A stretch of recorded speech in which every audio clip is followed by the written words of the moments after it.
जय हिंद। आज बात करेंगे हम लोग इस वीडियो में निपुण भारत मिशन, जो कि कुछ दिन पहले ही लॉन्च हुआ था। और इससे पहले निपुण भारत से पहले सर्व शिक्षा अभियान जो है 2000 ईस्वी में आया हुआ था भारत में, जिसमें यह कहा गया था कि 1 से 14 वर्ष तक के बच्चों को निःशुल्क शिक्षा देगी सरकार। जिसके अंतर्गत अगर देखेंगे इंडिया में अभी जो फिलहाल का डेटा है, आंकड़ा जो है, फिलहाल का जो आंकड़ा है वो इंडिया में पढ़ने वाले 25 करोड़ स्टूडेंट हैं।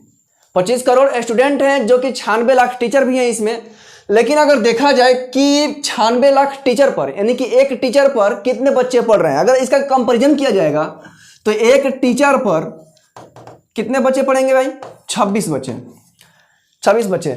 जैसा कि सरकार का कहना है गाइडलाइंस में कि एक टीचर पर, यानी कि 30 बच्चे पर एक टीचर, या एक टीचर पर 30 बच्चे होने चाहिए। लेकिन ऐसा उसके डाटा में है। अगर आप सरकारी विद्यालय में जाते हैं तो देखते हैं कि 10 टीचर हैं और 500 बच्चे हैं। ये सिर्फ और सिर्फ डेटा है, कागजी में है, बस कागज तक रह गई, सीमित है। ये देखा गया उसके बाद कि राष्ट्रीय पाठ्यक्रम फ्रेमवर्क जो कि 2005 में अपना डाटा संग्रहित किया था कि कुछ बच्चे जो हैं वो पढ़ाई के डर से अपना विद्यालय जो है, शिक्षा जो है पोस्टपोन कर दे रहे हैं। क्योंकि शिक्षा जो है हमारा मूल अधिकार है। भारतीय संविधान के आर्टिकल 21 में दिया हुआ है कि शिक्षा सबके लिए जरूरी है, 14 वर्ष तक के बच्चों के लिए। लेकिन डाटा में ये निकल करके आया कि जो बच्चे शिक्षा छोड़े हैं, अपना पढ़ाई छोड़े हैं, उनका रीजन क्या रहा है? तो उनका रीजन ये रहा है कि वो मैथ से डरते हैं। क्योंकि उनको भाई बोलते हैं कि मैथ जो है, थोड़ा सा ऐसा मेंटलिटी सेट कर दिया जाता है बच्चों में कि मैथ जो है डिफिकल्ट है, बचपन से ही सेट कर दिया जाता है। लेकिन ऐसा नहीं है, मैथ जो है डिफिकल्ट नहीं है। अगर पढ़ाने वाला अच्छा हो, उसको बच्चे को उस लेवल में बताए जिस लेवल से वो समझना चाहता है।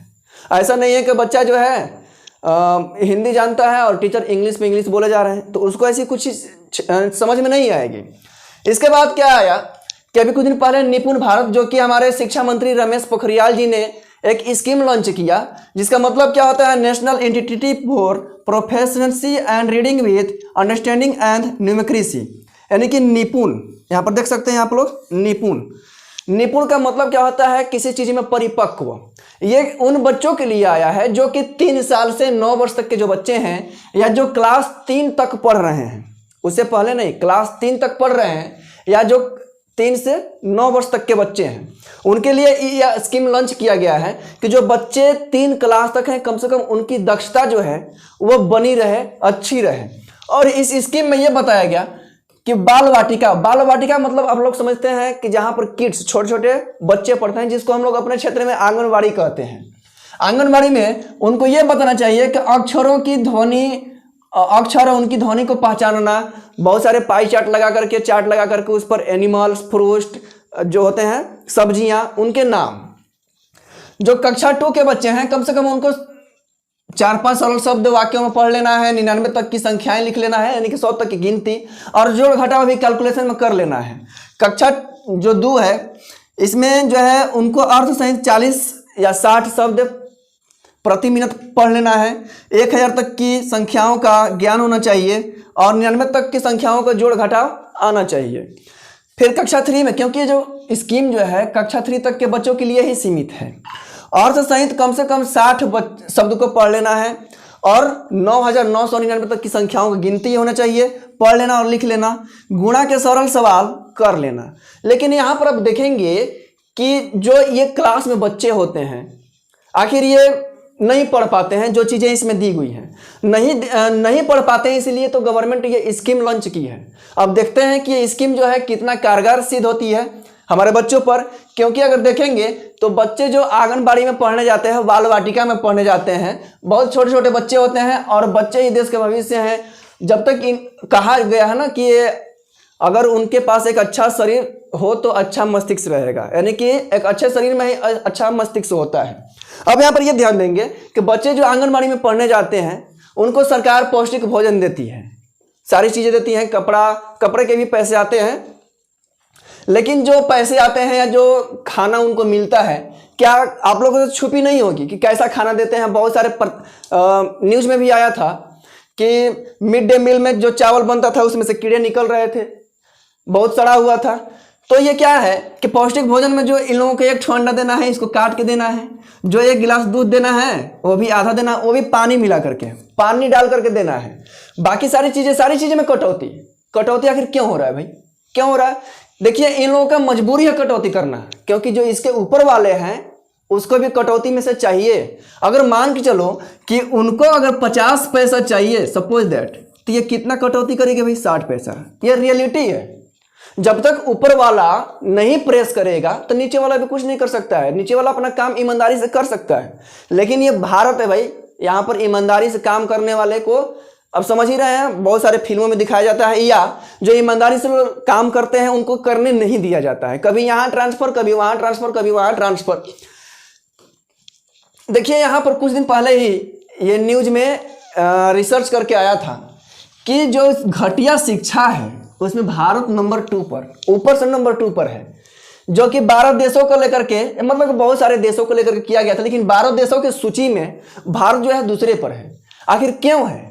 घटिया शिक्षा यहाँ का क्यों है? घटिया शिक्षा को बनाने में कहीं ना कहीं टीचर्स का, सभी मैं टीचर्स की बात नहीं कर रहा हूँ, टीचर्स का भी है, पेरेंट्स का भी है, बच्चे का भी है, सबका मिलजुल करके है। लेकिन यहाँ पर फॉल्ट किसका है सबसे ज़्यादा? अगर देखा जाए तो यहाँ पर फॉल्ट सबसे ज़्यादा है एक टीचर का, क्योंकि जो बच्चे को ज्ञान देना है वो टीचर ही देते हैं, माता पिता नहीं देते हैं। माता पिता प्रारंभिक ज्ञान देते हैं, उसके बाद वाली जो ज्ञान होती है वो तो टीचर ही देते हैं। भारत का घटिया जो शिक्षा है इसको बनाने में सबसे पहले हम लोग भी दोषी हैं, लेकिन कहीं ना कहीं सरकार भी दोषी है।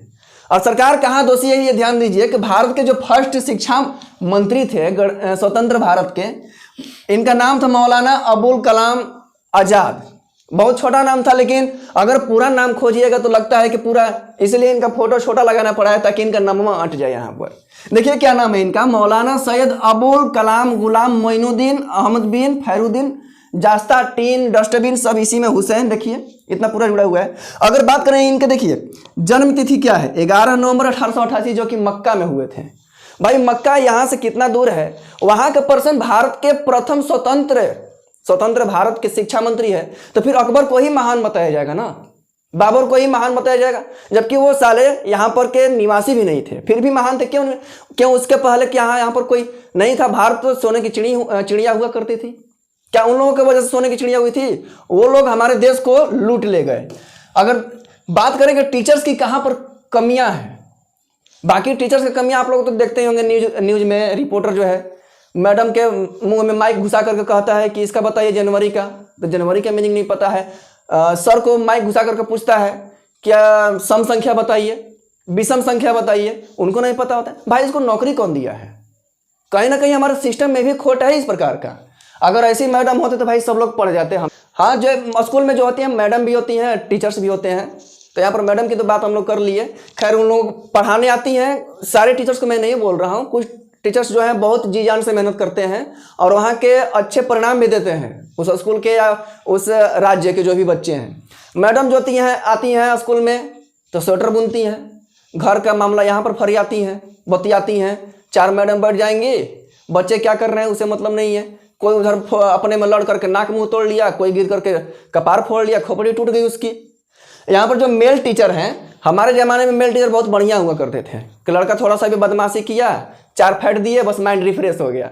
लेकिन आजकल के बच्चों को क्या है, अगर आजकल के बच्चों को अगर मार दें, वैसे सरकार भी रोक लगाया है, लेकिन मारने पर सरकार रोक लगा दिया है, ये सही किया है कुछ हद तक, लेकिन कुछ हद तक गलती भी है। गलती क्या है कि बच्चा अनुशासनहीन हुआ जा रहा है। अगर कोई आज के डेट में अगर टीचर मार भी दे तो कहता है कि चलो बाहरी तो बताओ तनी, ऐसे बोलता है। तो यहाँ पर कुछ ना कुछ सभी में कमियां हैं और इस कमियों को अगर देखा जाए तो दूर किया जाना चाहिए, क्योंकि हमारा जो भारत है वो ज्ञान का भंडार रहा है। नालंदा जैसे विश्वविद्यालय हुआ, तक्षशिला जैसे विश्वविद्यालय हुआ, लोग बहुत दूर दूर से विदेशों से आते थे यहाँ पर ज्ञान प्राप्त करने के लिए। लेकिन आज ये शर्म की बात है कि जो भारत है हमारा घटिया शिक्षा में नंबर 2 पर है।